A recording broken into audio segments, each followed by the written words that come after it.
नमस्कार दोस्तों, मैं आ गया हूं आपके सामने with another session of quadratic equation. और हमने first part of quadratic equation में बेसिक चीज़ें ही की है, राइट। लेकिन वो एक ऐसी चीज़ थी जहां से कंसेप्ट पूरी तरह क्लियर हो गई, राइट। तो हम इसमें कुछ हाई लेवल के क्वेश्चन करेंगे। वैसे उस फर्स्ट सेशन में हाई लेवल के ही क्वेश्चन थी, बट स्टिल इसमें थोड़े फ्रैक्शन पावर्स वाले क्वेश्चन हम थोड़े और करेंगे। तो before starting, this is my channel जहाँ पे आपको सारी डिटेल्स मिल जाएंगी। Please subscribe to this channel the logicalist और लेटेस्ट वीडियोस देखें।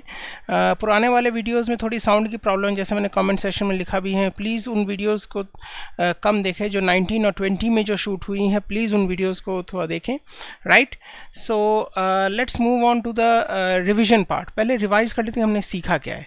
बेसिक चीज़ हमने क्या सीखी थी? हमने एक चीज़ सीखी थी, वो है sign of the quadratic equation. Now what is the sign of a quadratic equation? मतलब ये हो गया कि एक इक्वेशन में जितनी बार साइन चेंज होंगी उसके उतने रूट्स पॉजिटिव होंगे।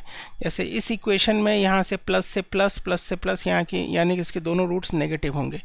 यहाँ से प्लस से माइनस और माइनस से प्लस, यानी कि इसके दोनों, एक बार साइन चेंज हुआ है प्लस से माइनस, पीछे वाली साइन, फिर माइनस से प्लस, यानी दूसरी वाली साइन चेंज हुई, इसके दोनों रूट्स होंगे प्लस, पॉजिटिव। ये प्लस से माइनस हुआ है यानी कि इसकी ये पहली रूट होगी नेगेटिव, और माइनस से माइनस हुआ यानी कि दूसरी रूट होगी इसकी प्लस से माइनस हुआ है तो पहली रूट होगी इसकी पॉजिटिव, और माइनस से माइनस हुआ है यानी कि दूसरी रूट होगी इसकी negative. Clear or not? Plus से प्लस हुआ यानी कि पहली रूट होगी इसकी नेगेटिव, और प्लस से माइनस हुआ यानी कि दूसरी रूट होगी इसकी पॉजिटिव। क्लियर? तो ये हमारा साइन चेंज का फंडा था जो हमने किया था पिछले वाली क्लास में, राइट। मैं एक बार फिर से बता दूं, जितनी बार साइन चेंज होगी इस टर्म्स के पीछे जो साइंस हैं, जितनी बार ये साइन चेंज होंगे उतने रूट्स पॉजिटिव होंगे। कोई साइन चेंज नहीं होगी यानी कि दोनों रूट्स नेगेटिव होंगे। ओके, तो हम चलते हैं कुछ अच्छे सवालों की ओर। क्वेश्चन का इंस्ट्रक्शन यही रहेगा कि दो इक्वेशन दिया रहेगा और दो इक्वेशन में से कुछ ऐसे ही ऑप्शंस रहेंगे। ऑप्शंस चेंज भी हो सकते हैं। सो पहला ऑप्शन है x ग्रेटर देन y, दूसरा ऑप्शन है x लेस देन y, तीसरा ऑप्शन है x इक्वल टू y या relationship can not be established, चौथा है x greater than equal to y, and पांचवा है x less than equal to y। Clear? तो अब हम चलते हैं। नाउ जो हमने फर्स्ट सेशन में किया था, फर्स्ट सेशन में it was mainly concern with rational numbers, लेकिन कभी कभी यहाँ पे क्वेश्चंस में इरेशनल नंबर्स भी आ सकती हैं। तो इरेशनल नंबर्स वाले क्वेश्चन को हम करें कैसे, राइट? क्या हम करें? So it's very very easy to do this kind of question. जो हमारा this is the topic for us, equations where irrational number is the middle term, यानी कि बीच वाला टर्म जो होगा, बीच वाला टर्म भी इरेशनल है, साइड वाला टर्म, थर्ड टर्म भी इरेशनल है, और तीनों टर्म भी इरेशनल हो सकते हैं। तब उस तरह के क्वेश्चन को हम करें कैसे, राइट? तो एक सवाल ले लेते हैं, then only it will become clear. अब देखिए यहाँ पे इस क्वेश्चन में हमें बताना है कि कौन सा बड़ा कौन सा छोटा है। तो इस इक्वेशन को सॉल्व करने का तरीका क्या है? पहली बात यह है कि दोनों इक्वेशन के दोनों रूट नेगेटिव होंगे, इसमें कोई शक नहीं है, right. Now x square plus 5 root 7x plus 42, अगर ये इक्वेशन आपको सॉल्व करना है तो बहुत आसान है। इसमें करना क्या है आपको? शॉर्टकट इसमें ये है कि ये जो अंदर में रूट है, 42 को इस नंबर से डिवाइड दे दीजिए। 42 को इस नंबर से अगर मैं डिवाइड देता हूँ तो क्या होता है? 6। अब आप खोजिए 6 का ऐसे कौन से फैक्टर्स हैं जो 5 वाले इंटरवल फॉलो करते हैं। तो आपको पता है 3 × 2 होता है 6 एंड 3 + 2 होता है 5। So now your question is done, यानी कि इसके दोनों रूट्स होंगे -3 एंड -2, बट चूंकि रूट 7 से डिवाइड दिया, आपको वापस आपको इसको रूट 7 से मल्टीप्लाई भी करना पड़ेगा। Okay, so this is your answer. Now अगर मैं सॉल्व ही कर लूँ, let's see, x + 3 root 7 and x + 2 root 7 हमारा आंसर इसका है। ओके, आप चेक करके देख लो, x square plus 5 root 7x plus 42 is equal to 0। Simple सी बात है, आप 42 को डिवाइड कर लीजिए 7 से, तो अंदर हो गया 6, और 6 के फैक्टर्स कुछ इस तरह से कीजिए कि इनका सम जो हो वो 5 हो। 3 × 2 = 6, 3 + 2 5, तो 3 और 2 होंगे, यानी कि -3 -2 लिख दो, और जिससे डिवाइड किया है 7 से, उसका रूट से दोनों तरफ मल्टीप्लाई कर दो। तो ये हो गया -3 रूट 7 -2 रूट 7, राइट। इसी लॉजिक से इस सवाल का आंसर क्या होगा, 6 रूट 7 56, सो 7 8 ज़ा 56, सो 8 के फैक्टर्स क्या हैं जो 6 होते हैं, जिनका डिफरेंस हो 4 2 ज़ा 6, तो इसके होंगे -4 रूट 7 एंड -2 रूट 7। क्लियर। तो अब आप देखो यहाँ पे इसके रूट्स है -3 रूट 7 -2 रूट 7, यानी कि ये इसके बराबर है, लेकिन ये इससे छोटा है, राइट, ये इससे छोटा है।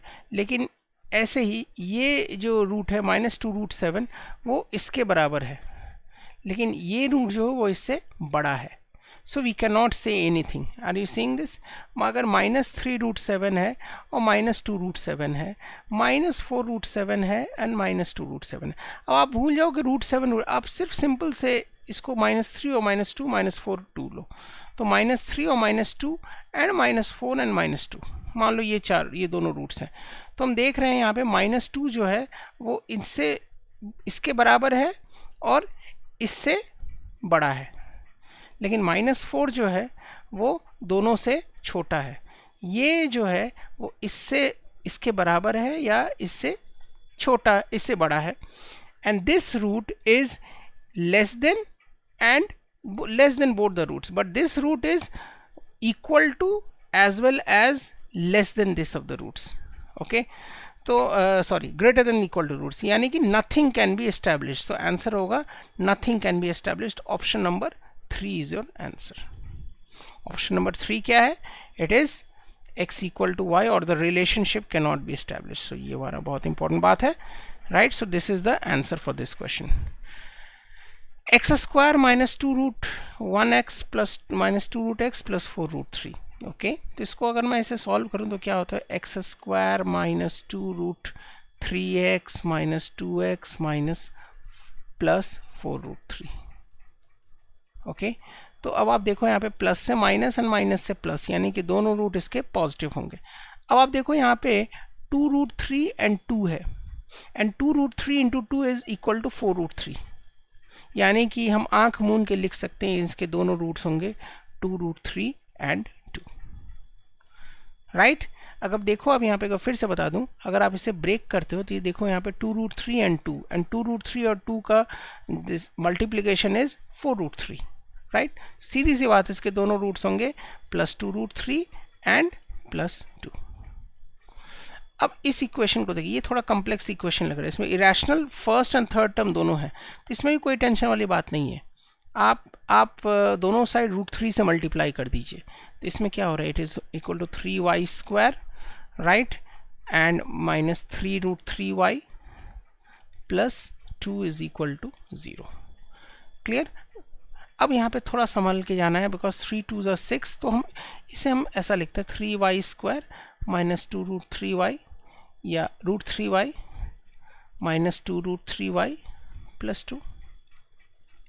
ओके, तो अगर मैं इसे √3y अगर मैं कॉमन लूँ तो it is also equal to √3y -1, and this is equal to how much, this is also 2 अगर मैं कॉमन लेता हूँ, सो दिस इज √3y -1, यानी कि इसके रूट्स क्या होंगे, इसके रूट्स होंगे 2/√3 एंड 1/√3। सो दूसरा है 2/√3 एंड 1/√3, और पहला है 2 रूट 3 एंड 2। अब देख रहे हैं आप कि ये दोनों रूट्स इन दोनों रूट से बड़े हैं, which means the answer is x is more than y। Clear or not? So this is how you solve this kind of question. अब देखते हैं अगले सवाल की ओर देखते हैं। 4x square minus √17 plus 12 into x plus 3 root 70। जब भी आप इस तरह के क्वेश्चन देखो, जब एक ही तरह की रैशनैलिटी दिख रही है, इन क्वेश्चन को करने में और मज़ा आता है और बहुत आसानी से हो जाती है, राइट। आप इरेशनल को इरेशनल के साथ पेयर कर दो, रैशनल को रैशनल के साथ पेयर कर दो, तो यानी कि अब पहली बात ये कि दोनों रूट इसके पॉजिटिव होंगे, प्लस से माइनस एंड माइनस से प्लस, यानी कि दोनों रूट इसके पॉजिटिव होंगे। इसके भी प्लस से माइनस, माइनस से प्लस, दोनों रूट इसके भी पॉजिटिव होंगे, तो इसमें कोई अपशक नहीं है। अब हम देखते हैं 4x square minus 12x minus √17x plus 3 root 17, right. अब जब हमने यहाँ पे लिख लिया है तो हम कह सकते हैं इसके रूट्स क्या होंगे, इसके रूट्स होंगे 4x माइनस 4x कॉमन लो तो x minus 3 and 17 into x minus 3, यानी कि इसके रूट्स क्या होंगे, इसके रूट्स होंगे 4x रूट 17/4 एंड 3। पहला रूट है रूट 17/4 एंड 3। अब दूसरा हम देखते हैं, सेपरेट कर दो उसी हिसाब से। सो 2y² माइनस 8, और ये बात तो तय है कि फैक्टराइजेशन तो होनी ही होनी है, right. So how will you do this, हम कहेंगे it is 2y² 8y root 37y and 4 root 37, right. अब देखो यहाँ पे 2y एंड y माइनस 4 हो रहा है, यहाँ पे y माइनस 4 है, यानी कि 2y into y minus 4 and minus root 37 into y minus 4। तो इसके रूट्स क्या होंगे, root 37/2 and 4। These are the roots of this equation. अब आप यहाँ पे ध्यान से देखो, 4 जो है वो 3 से भी बड़ा है, रूट 17/4 से भी बड़ा। रूट 17 लगभग 4 से थोड़ा ज़्यादा होगा, यानी कि ये 1 पॉइंट समथिंग होगा स्मॉल, एंड दिस इज 3। और अगर मैं इसे देखूँ रूट 37/2, ये भी 1 पॉइंट समथिंग होगा, and this is equal to 4। Are you getting it, ये 1 पॉइंट समथिंग, एंड सो ये रूट इन दोनों से बड़ा है, लेकिन ये रूट इसके बराबर हो सकता है और इससे छोटा हो सकता है। Again nothing can be established, right, nothing can be established from here, right. एक बार फिर से आप चेक कर लें, यहाँ पे रूट 17/4 एंड 3, एक बार फिर से यहाँ पे देख लो। सो रूट 17/4 एंड 3 यहाँ पे हो गया है। सो 3 रूट 17 लगभग 1 पॉइंट समथिंग है, I mean 4 point something by 4, 1 point something, and this is root 37/2 और 4, तो ये 4 हो गया, और ये 6 के करीब हो गया, 6/2 यानी कि 3 के, सॉरी ये 3 के करीब है, 3 पॉइंट समथिंग है, I am small mistake here. तो ये रूट 37 यानी कि 6 से थोड़ा ज़्यादा है, 6 से थोड़ा ज़्यादा बाई 2 इज 3 से थोड़ा ज़्यादा है, just more than 3, and this is 4, और ये 1 और 3 है, यानी कि मैं कह सकता हूँ y जो है वो x से बड़ा है। It is not nothing can be establish, it is be y more than x। Clear. मैंने अंदाजे से कैसे किया, अगर मान लो ये रूट 36 होता तो ये 6 होता, 6/2 ये 3 होता, तो ये 4 और 3, और ये 1 पॉइंट समथिंग और 3 होता। लेकिन चूंकि ये रूट 37 है, यानी कि इसकी नेट वैल्यू 6 से थोड़ी ज़्यादा होगी, विच मीन्स इसकी बाई 2 कर देंगे तो 3 से थोड़ी ज़्यादा वैल्यू होगी, और ये 1 और 3 होगा, 1 पॉइंट समथिंग और 3 होगा। इसकी तो कोई मतलब ही नहीं है, ये तो हमेशा सबसे पीछे रहेगा, तो इसका तो कोई टेंशन नहीं है। टेंशन सिर्फ 3 और इसको लेके, रूट 37/2 को लेके है। सो दिस वैल्यू, ये थोड़ा 3 से हल्का ज़्यादा होगा, और ये 3 एग्जैक्टली 3 होगा, यानी कि y जो होगा वो x से बड़ा होगा। सो क्वेश्चंस कुछ इसी तरह की आती है, जहाँ पे एकदम बेसिक कॉमन सेंस टेस्ट किया जाता है। Okay, let's move on to next part. So it is, अब इस सवाल को देखें, 13/√x minus 27√x/x is equal to 4√x। तो इसको करें कैसे। सो अगर मैं इसे सॉल्व करूँ, तो अगर मैं √x से मल्टीप्लाई कर देता हूँ तो क्या होता है, 13 minus 27 is equal to 4x। Can I say this, अगर मैं बोथ साइड्स √x से मल्टीप्लाई कर दूँ, तो ये √x से मल्टीप्लाई किया तो ये हो गया 13, और इसको अगर √x से मल्टीप्लाई किया तो √x इंटू √x x, और x/x कट गया। So 13 minus 27 is equal to 4x। So x is equal to minus 3.5। Okay, और अगर मैंने इसको √y से डिवाइड किया बोथ साइड्स, तो अगर मैं √y से इसको डिवाइड करता हूँ तो ये होता है आपका 1/13 minus 7/13 is equal to √y से डिवाइड किया, यानी कि 1/√y से multiply is equal to 1/y।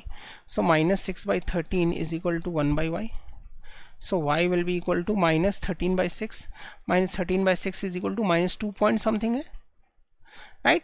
पहले इक्वेशन में मैंने √x से मल्टीप्लाई किया, और दूसरे इक्वेशन में मैंने √y से, यानी कि 1/√y से मल्टीप्लाई किया। बस यही करना है दोनों में, राइट। क्वेश्चन कॉम्प्लेक्स दिख रहा है, लेकिन एक्चुअली ये बहुत ही सिंपल क्वेश्चन है। तो x is equal to minus 3.5 हो गई, और y जो हो गई माइनस 2 पॉइंट समथिंग हो गई। अब माइनस 2 पॉइंट समथिंग माइनस 3.5 से तो बड़ी ही हो गई, यानी कि y जो होगा वो x से बड़ा होगा। क्लियर। तो क्वेश्चन को करने का तरीका देख लो कि क्वेश्चन भले ही कॉम्प्लेक्स तरीके से पेश किया गया हो, बट अल्टीमेटली वो क्वेश्चन बहुत ही आसान हो जाती है। Okay, now move on to this question. X square plus 7x minus 368. तो x square plus 7x minus 368 यानी इसकी पहली रूट जो होगी वो नेगेटिव होगी एंड दूसरी रूट होगी वो पॉजिटिव होगी. प्लस से प्लस हो रहा है, प्लस से प्लस यानी कि पहली रूट इसकी बड़ी वाली रूट नेगेटिव एंड छोटी वाली रूट पॉजिटिव होगी, राइट. तो हम जानते हैं अगर ऐसा है तो 368 के फैक्टर्स क्या होता है आपको पता है. 23 इंटू 16 जो होता है वो 368 होता है एंड 23 माइनस 16 जो होता है वो 7 होता है. यानी कि इसकी पहली रूट टू -23 होगी और दूसरी रूट होगी +16, राइट. 1 मिनट में मैंने कर दिया. सो पहली रूट -23 एंड दूसरी रूट +16. अब इसकी वैल्यू क्या होगी. सो y4 की 20736 आपको पता है 144 का स्क्वायर होता है. सो 144 का स्क्वायर होता है 207 यानी कि 12 की पावर 4 होती है. यानी कि y की वैल्यू क्या होगी, y की वैल्यू होगी 12. y की वैल्यू होगी 12. तो 12 जो है वो 16 से छोटा है बट 12 जो है वो -23 से बड़ा है. Clear or not. 12 जो है 16 से छोटा है बट 12 जो -23 से बड़ा है. यानी कि y और x में no relation can be established, right. So no relation, एक वैल्यू एक से छोटा और दूसरा एक से बड़ा है, hence no relation can be established. Okay, ये हमारा सवाल था ऑन जहाँ पे एक रूट में दोनों चीज़ें वो दोनों सब वैल्यूज़ ABC वाले तीनों वैल्यूज़ जो हैं वो हैं तीनों रैशनल और यहाँ पे कुछ इरेशनल पावर्स भी एक थर्ड फॉर्म में है, राइट. लेकिन आपको ध्यान में रखना है कि 144 स्क्वायर जो है वो 20736 के बराबर होता है. Clear. Now let's move on to next one. इस सवाल का आंसर क्या होगा बताएं आप. x की power 40/7 divided by 8 is equal to 343 divided by x2. अब यहाँ पे पावर्स जो है वो थोड़े से इरेशनल पावर्स तो पूरी तरह हो गए. सो इसमें घबराने वाली कोई बात नहीं है, राइट. यहाँ पे x की power 40/7/8 is equal to 343 by x की पावर 2/7 यानी कि x की पावर 42/7 जो है वो 343 इंटू 8 यानी कि x की पावर 6 जो है वो 343 इंटू 8 यानी कि 7 क्यूब इंटू 2 क्यूब है. अगर मैं क्यूब रूट लेता हूँ तो एक्स स्क्वायर की वैल्यू कितनी होगी 7 इंटू 2 विच इज़ 14 यानी कि एक्स स्क्वायर की वैल्यू है 14. तो x की वैल्यू है +√14 एंड -√14. क्लियर. दूसरा देखते हैं. y की value 35/7 into 9 is equal to 1944 into y square. So y की पावर 35 यानी कि y की पावर 5/y स्क्वायर, y यानी y की पावर क्यूब होगी. y की पावर क्यूब कितनी होती है, वो होती है 1944/9 यानी कि 216 यानी कि y की वैल्यू होगी 6 और x की वैल्यू क्या है √14 और -√14. अब देखो 6 जो इससे भी बड़ा है और इससे भी बड़ा है यानी कि y जो है वो x से बड़ा होगा. सीधी बात है, कुछ प्रॉब्लम नहीं है इसमें, राइट. सो आंसर होगा y जो होगा वो x से बड़ा है. X square is equal to 4624. X square अगर 4624 है तो x की वैल्यू कितनी होगी. इस सवाल में देखिए आप एक्स स्क्वायर और वाई क्यूब की वैल्यू आपको बतानी है. एक्स स्क्वायर की वैल्यू और 4624 है तो x की वैल्यू कितनी होगी. हमें अगर स्क्वायर्स के बारे में हमें पता है तो हम आराम से कह सकते हैं कि इसका जो 4624 की स्क्वायर रूट हम कैसे निकालते हैं. हमें पता है कि यार 4 है यानी कि इसकी लास्ट डिजिट जो होगी वो या तो 2 होगी या 8 होगी. ओके. नाउ 46 जो है वो 36 से ज़्यादा है, राइट, बट 49 से. Now consider these two digits. 46 जो है वो किन दोनों नंबर्स के स्क्वायर के बाद है. तो मैं कह सकता हूँ इट इज़ 62. 46 जो है वो किसका स्क्वायर है, किन दोनों नंबर्स के स्क्वायर के बीच में, 6 और 7 के स्क्वायर के बीच में है 46. और तो छोटे वाला लेंगे तो या तो 62 होगा या 68 होगा, राइट, या तो 62 होगा या 68 होगा. अब देखिए आप 6 इंटू 7 कीजिए कितना होता है. 6 इंटू 7 कितना होता है, वो होता है 42. तो 42 जो है वो 46 से कम है यानी कि ये 62 नहीं होगा, इट विल बी 68. ये मैं आपको स्क्वायर्स में बताऊंगा विच मीन्स इसकी x की वैल्यू जो होगी वो 68, इसका स्क्वायर रूट 68 होगा, इसकी एक वैल्यू होगी +68 and x square and this is -68. Now ये देखिए आप 373248 इस ये किसका क्यूब रूट है? अगर y क्यूब की वैल्यू इतनी है तो हमें पता है 2 क्यूब 8 होता है, यानी कि इसकी एक डिजिट तो 2 तो होनी ही होनी है. ओके नाउ अब देखो आप यहाँ पे 373 है. 373 कौन से दो नंबर्स के क्यूब के बीच में है? 6 और 7 के बीच में है. सॉरी 7 के क्यूब कितना होता है? वो होता है 343 एंड 8 क्यूब होता है 512, राइट. तो 373 जो है 343 और 512 के बीच में है, तो 7 और 8 के बीच में, यानी कि 7 लेंगे, विच मीन्स इसकी क्यूब रूट जो होगी वो 7 होगी. सो y की वैल्यू होगी 72 और x की वैल्यू होगी 68 या -68. तो हम कह सकते हैं y जो है वो x से बड़ा है, which means answer is y more than x. मैं आपको स्क्वायर रूट का एक बार और बता देता हूँ यहाँ पे, अगर आपको क्लियर नहीं हुआ है तो. आप देखो यहाँ पे लास्ट डिजिट 4 है, हमें पता है 2 का स्क्वायर 4 होता है और 8 का स्क्वायर भी 4 होता है, राइट. तो यानी कि इसकी लास्ट डिजिट या तो 2 होगी या 8 होगी. जब हमें ये पता लग गया है, अब हम इस 46 को देखेंगे. 46 जो है वो कौन से दो नंबर्स के स्क्वायर के बीच में? 6 और 7 के बीच में. तो या तो 62 होगा या 6 और 7 के बीच में है, तो हम छोटा वाला कम वाला लेंगे. तो विच मीन्स या तो इसका आंसर होगा 62 या इसका होगा 68. अब हम क्या करेंगे, 6 के बाद अगला वाला नंबर क्या है? 7 है, जिसका स्क्वायर है. तो 6 × 7 अगर हम करते हैं 42, जो कि इससे कम है, 46 से कम है, विच मीन्स हम कह सकते हैं इसका हायर वाला नंबर लेंगे. So it will be 68 will be the answer. Clear or not? So hence y will be more than equal to x. Clear. अगला सवाल देखते हैं. √25x + √9025 is equal to 0. Square root is always positive, यानी कि मैं कह सकता हूँ 5x + 9025, आपको पता है इसका स्क्वायर रूट क्या होती है? 25 है, यानी कि इसका स्क्वायर रूट 5 होगा. और 90 9 और 10 से बनता है, विच मीन्स इसका ये 95 होगा. सो 5x + 95 = 0, यानी कि x की वैल्यू होगी -19 एंड 343 की पावर 1/5. ये 243 की power, I am very sorry, this will be 243 की power 1/5. I am very sorry about that. It is 243 की पावर 1/5, एक प्रिंटिंग मिस्टेक है. सो इट्स 243 की पावर 1/5 इंटू y प्लस 1728 की power 1/3 is equal to 0. So which means I can say 3 का 5th power आपको पता है, it is 243, right. And 12 cube जो होता है वो 1728 होता है, यानी कि मैं कह सकता हूँ this is equal to 3y plus 12 is equal to 0. So y will be equal to how much? -4. So y will be equal to -4 and this is -19, यानी कि मैं कह सकता हूँ कंफर्टेबली कि y is more than x, right. ये था हमारा session on quadratic equation part 2, जहाँ पे पावर्स इरेशनल थे, फ्रैक्शंस में थे, और ए बी सी कोई भी कांस्टेंट वैल्यूज फ्रैक्शन में थी. ये इन सब तरह के क्वेश्चन, और मेरा पिछला सेशन आप देख लो क्वाड्रेटिक इक्वेशन का. इन दोनों सेशन को अगर आप देख लोगे तो क्वाड्रेटिक इक्वेशन में कोई प्रॉब्लम नहीं आने की संभावना है, बहुत कम चांस होंगे कि आप कहीं फंसोगे भी, right. So thank you so much. मेरे वीडियोज़ को सब्सक्राइब करते रहिए और लेटेस्ट वीडियोज़ देखिए. पुराने वाले वीडियोज़ में थोड़ी साउंड की, आई मीन पुराने वाले यानी 4-5 ईयर्स पुराने वाले वीडियो, जब हम लोग शुरू ही कर रहे थे, then the videos were the quality was not that good, it was shot from home, right. So now it is okay. So I hope you will not hear any sound in this. Please go through these videos and please subscribe to my channel. Thank you so much. Happy learning. हम मिलते हैं अगले sessions की ओर में. Thank you.